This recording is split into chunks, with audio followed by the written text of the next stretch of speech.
Amoureux de la cuisine africaine, bonjour. Ici Kimi Doma et bienvenue dans la nouvelle version de votre émission Makusa Mama Kimi, l'émission qui met à l'honneur la cuisine africaine. Vous avez été nombreux à nous demander plus de sous-titrage pour nos émissions qui ont été tournées auparavant en lingala.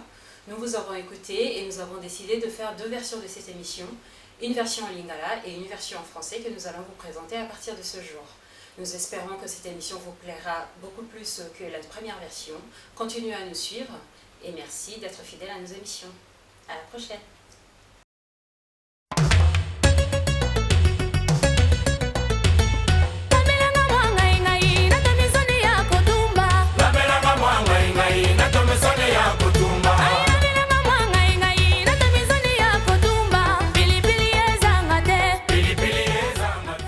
Amis de la cuisine africaine, bonjour. Ici Kimi Doma et bienvenue dans Makusa Mama Kimi, l'émission qui met la cuisine africaine à l'honneur. Aujourd'hui, pour ce premier épisode, charité bien ordonnée commençant par soi-même, je vous emmène chez moi en République démocratique du Congo pour découvrir un des classiques dans la gourmandise congolaise, le mikaté. Nature, sucré, aux fruits, parfumé, en apéro, en dessert ou en petit déjeuner, le mikaté se mange à toutes les sauces et par tous les temps. Venez avec moi, je vous emmène découvrir cette recette. Pour notre recette de mikaté, pour 5 personnes, on a besoin de 500 g de farine, 10 g de levure. Vous pouvez prendre la levure en pâte que vous trouvez chez la boulangère ou la levure sèche. Vous prendrez une grosse cuillère pour faire les 10 g. Nous avons besoin de 3 sachets de sucre vanillé. Parce qu'aujourd'hui, nous allons faire le mikaté. Nous allons le faire nature et on vous proposera donc plusieurs variantes aux fruits, à la pâte d'arachide ou parfumée. Voilà, donc nous allons commencer avec la pâte. Pour faire notre pâte de mikaté, on a besoin d'à peu près 25 centilitres d'eau chaude. Mais pour l'eau chaude, vous pouvez prendre l'eau du robinet. Elle est assez chaude pour la pâte parce qu'il ne faut pas que l'eau soit trop chaude ni trop froide. Donc l'eau du robinet, l'eau chaude du robinet suffit. 25 centilitres d'eau chaude, 500 g de farine, donc un demi de notre paquet.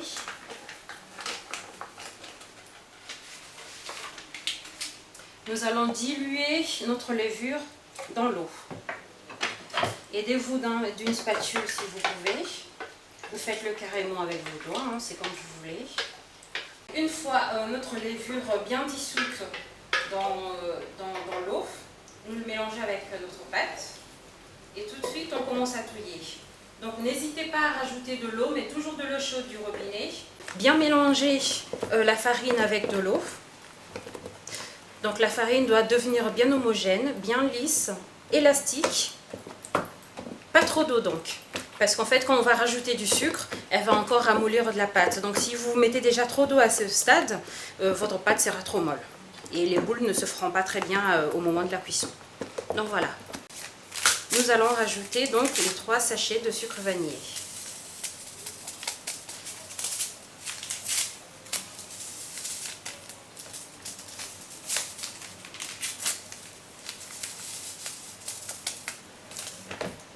Ensuite, bien mélanger. À ce stade donc de notre recette de mikaté, vous pouvez en faire ce que vous voulez.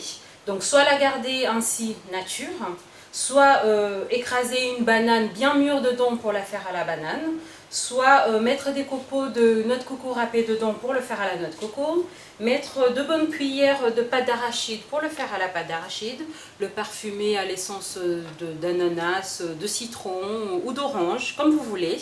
Donc là, vous en faites comme vous voulez. Donc nous, aujourd'hui, on vous la présente nature et j'espère que vous la verrez chez vous pour nous montrer. Voilà.